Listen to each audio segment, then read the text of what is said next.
When the Trans-Siberian Railway was first being built, its biggest obstacle was Lake Baikal. Not only did the lake itself block the route, terrain around the lake was also rugged, frigid, and impossibly remote. In this video, we travel on the historic Circum-Baikal Railway and see how engineers tackled this challenge with a stunning masterpiece. Welcome to Out of Bounds and good morning from the town of Sluzhanka near the very southern tip of Lake Baikal.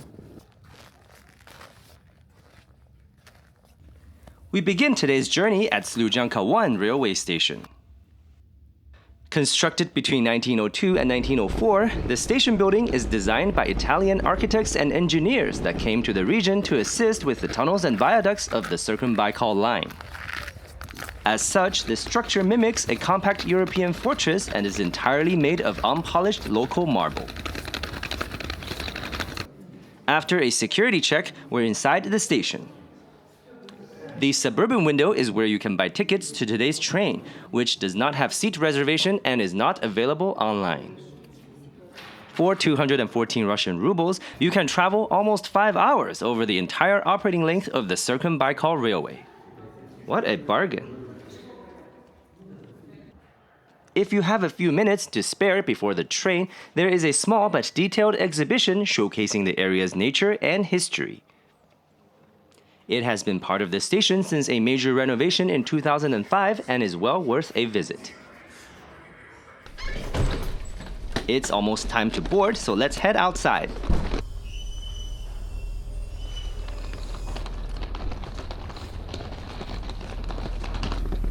As track 1 is occupied by a freight train, I've got to get across the footbridge to platform 2.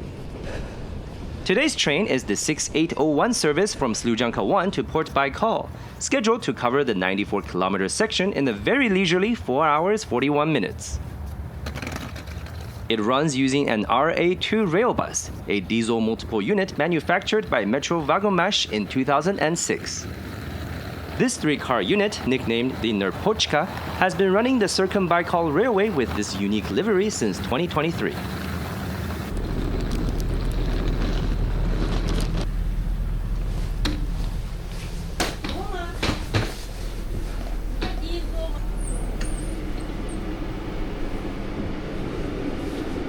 The train has seating for up to 222 passengers, mostly in these 3+2 box arrangements.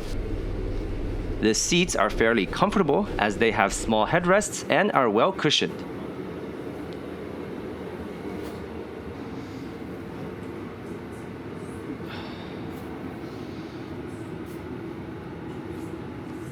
Personal items can go on the small side tables while larger luggage can be stored on the overhead racks.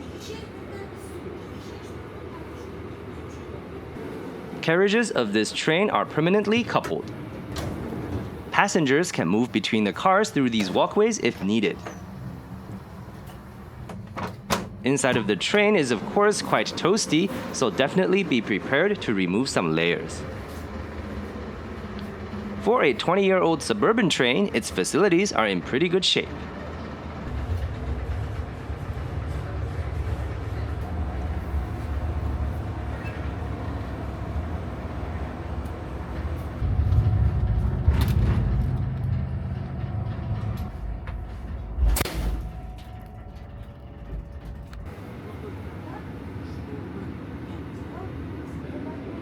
At 9:55, train 6801 departs Sluzhanka 1 station on time under a beautiful blue sky. We are rolling very slowly out of the station as long freight trains flank us on both sides. Indeed, while the Trans-Siberian Railway is often romanticized for its passenger train experience, the railway is arguably more important as a freight corridor, handling massive volumes of both domestic and international shipping traffic.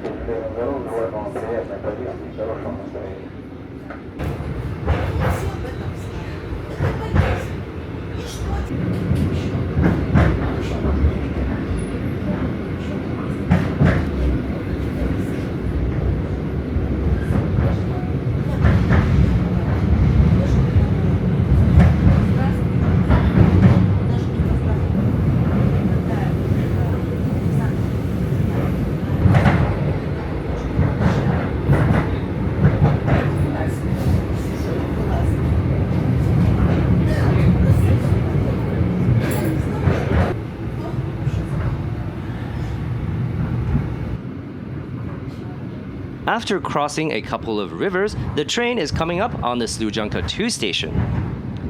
This cargo-only station is where the Trans-Siberian main line and the Circum-Baikal Railway split, with the main line snaking through mountains towards Irkutsk.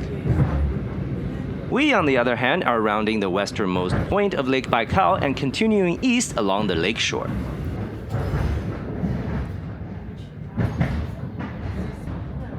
Soon, the train stops at the town of Kultuk.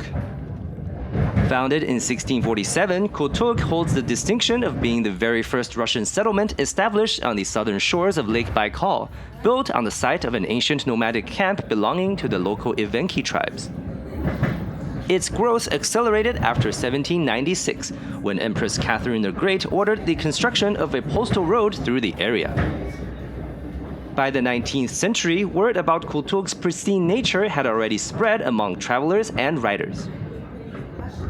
Kultuk remains a popular vacation spot, and many people boarded the train here today.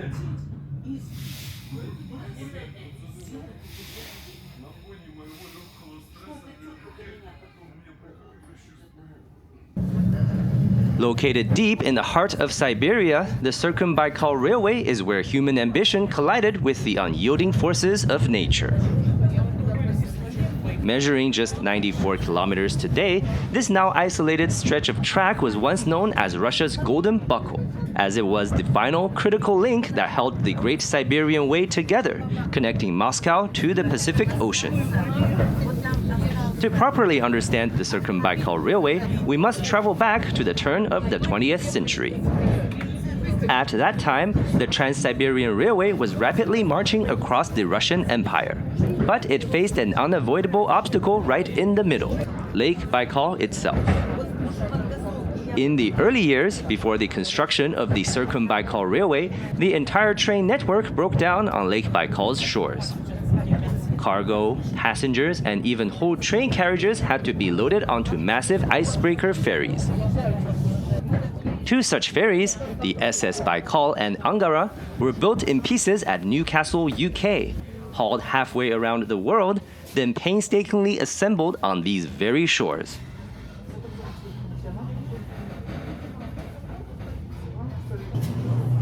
In the depths of winter, when ice sheets on Lake Baikal grow over a meter thick, temporary rail tracks were laid directly on the icy surface for trains to cross. These were obviously far from ideal, and the empire desperately needed a permanent bypass on land. Due to local geography, the original Circum-Baikal Railway can be divided into distinct eastern and western sections. The eastern section traverses untamed dense taiga and marshy bogs and requires numerous crossings over fast-flowing rivers. The western section, on the other hand, is where the rugged spurs of the Sayam Mountains run directly into the lake, creating completely vertical, sheer cliffs that drop hundreds of meters straight into Lake Baikal. The rock face is severely scarred by deep ravines and unstable cracks, presenting a constant threat of rockfalls and landslides. The challenge attracted engineers and workers from all over, not only in Russia, but also many other parts of the world. Russian master craftsmen worked side by side with Italian stonemasons, whose distinct style gives the tunnels an indelible aesthetics.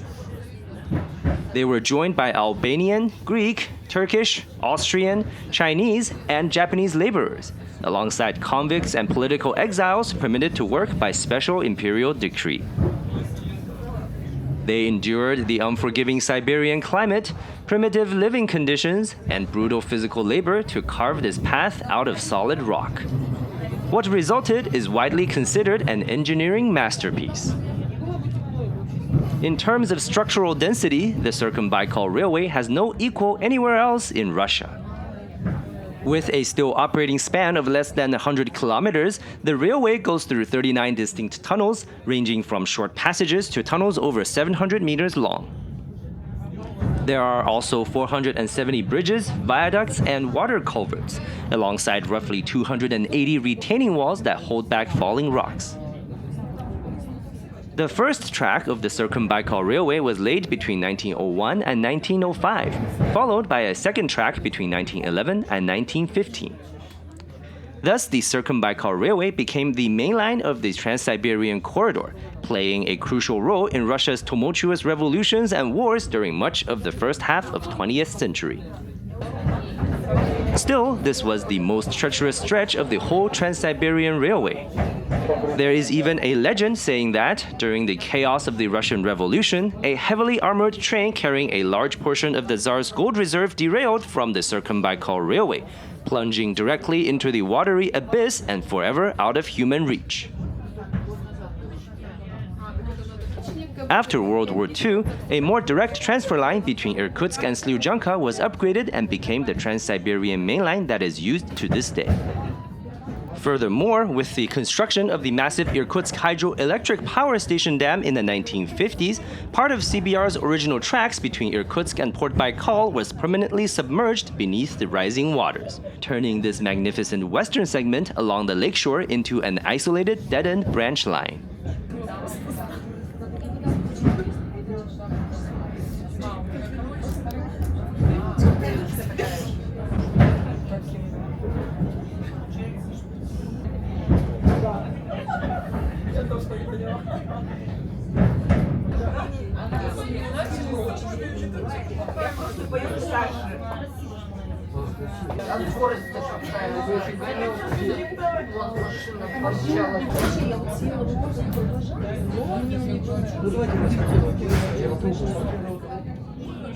After the mainline route was changed, the Circum-Baikal Railway was cut back to single track, and there have even been calls to entirely close it down. But 4 pairs of passenger trains still chug along the line as of this video, allowing both locals and visitors to appreciate its beauty and history, including here near the Kirkare Tunnel number 18, where Mikhail Kilkov, the Imperial Railway Minister, hammered in a symbolic golden spike on September 13, 1904, that officially connected the Trans-Siberian Railway.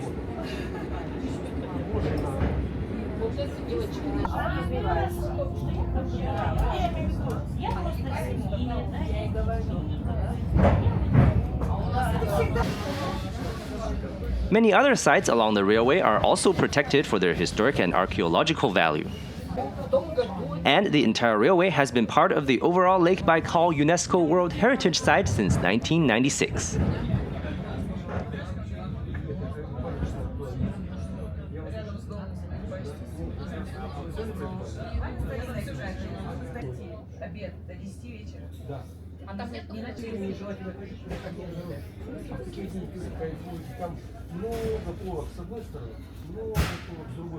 At 31,722 square kilometers, Lake Baikal is the world's 7th largest lake by surface area. It is formed by a continental rift, where tectonic plates slowly tear apart and form a deep chasm. With a maximum depth over 1,600 meters, Lake Baikal is the deepest lake in the world and, famously, the world's largest freshwater reservoir, containing roughly 20% of the unfrozen freshwater on planet Earth, more than all of the North American Great Lakes combined.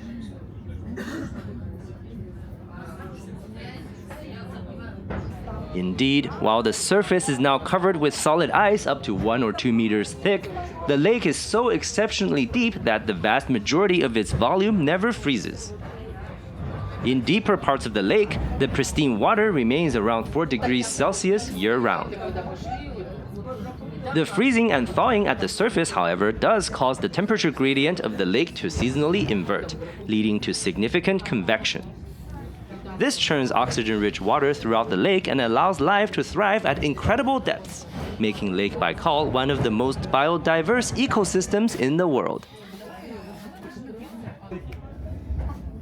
Even on the surface, the ice shield is far from a monolith.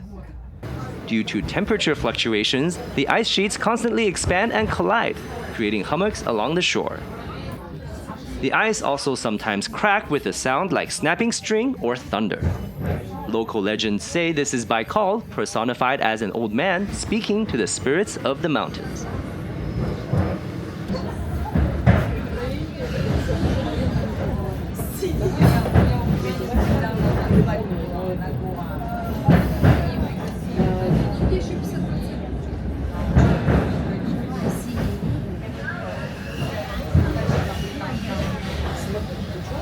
Там я второй раз иду, понимаешь, только все дышать.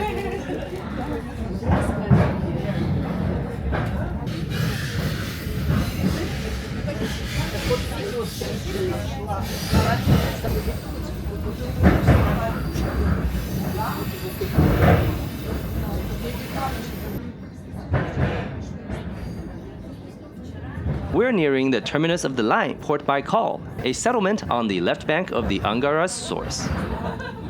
Long before the arrival of locomotives, this strategic point was home to the nomadic Evenki people, who maintained seasonal hunting and fishing camps here.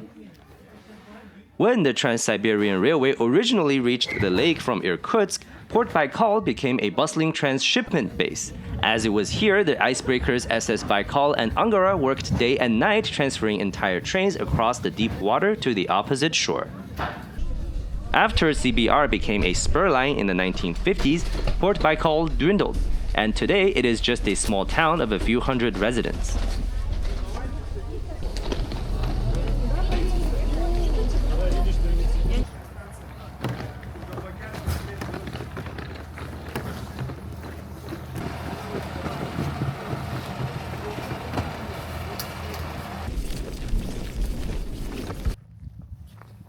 The ice is so thick, in fact, that it is perfectly safe to walk on. Well, perfectly safe as long as you don't slip and fall, that is. The icy surface has many interesting oddities, including all kinds of bubbles trapped in the ice. At the bottom of the lake, there is a layer of organic material and debris such as dead leaves. As they decompose, they continuously release methane gas that bubble to the surface. Depending on the quantity of the gas and pace of freezing, these bubbles can end up looking like thin needles or large clusters.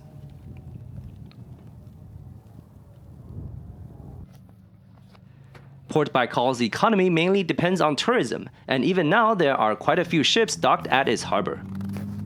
In summer, they would operate tours, but now they are frozen in the solid ice.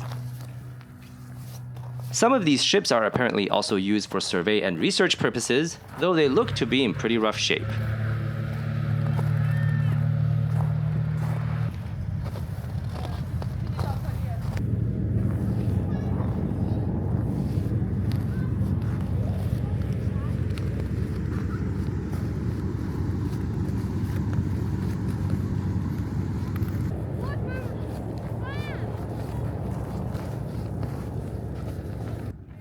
On the winter ice, transport primarily depends on hovercrafts instead. They are nimble and quite a bit safer than regular land-based vehicles here. They are quite loud though.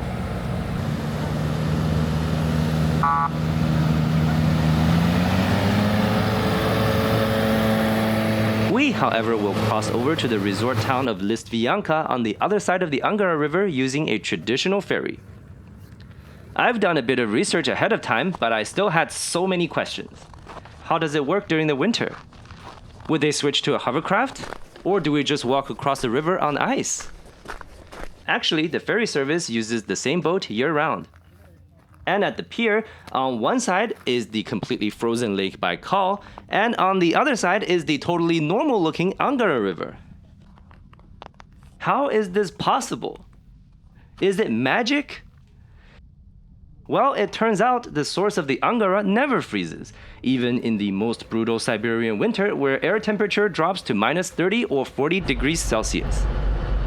This is again because Lake Baikal, acting as an enormous thermal reservoir, holds an incredible amount of unfrozen liquid water under the icy surface. The Angara is the only outlet of Lake Baikal, siphoning water from several meters below the ice sheet where the water temperature constantly remains above freezing.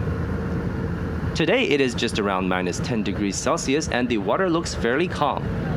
However, when it is colder around minus 30 degrees, the relatively warm unfrozen river water will give off thick steam upon contact with the hyper-cold air, blanketing the nearby taiga with frost. This stunning winter landscape, of course, has a beautiful folklore that goes along with it. It is said that Baikal had 336 sons, whom he kept under strict discipline. They worked tirelessly, melting snow and mountain glaciers, and drove the crystal-clear water into one large basin. But Baikal had only one daughter, the breathtakingly beautiful, free-spirited Angara. One day, wandering singers brought news of the handsome, powerful hero Yenisei, who lived far beyond the northern mountains. Learning of his beauty and strength, she fell in love with him with all her heart.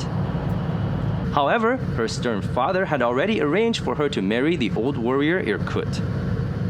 To prevent her escape, Baikal locked his daughter in a crystal palace at the bottom of the lake. Angara wept and asked the gods for help. Taking pity on her, the gods commanded the mountain streams to wash away the walls of her crystal prison. Breaking free, Angara rushed through a narrow opening in the rocks.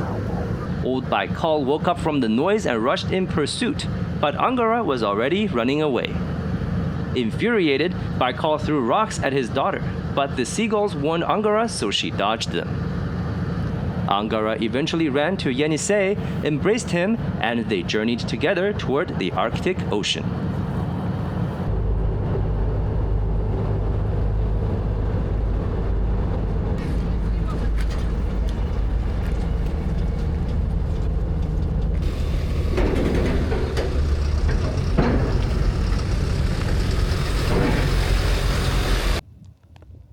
If you made it this far, thanks for watching, and I really hope you enjoyed this magical journey on Lake Baikal.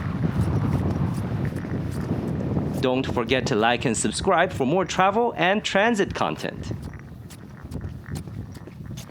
Have a great day, and see you in the next one.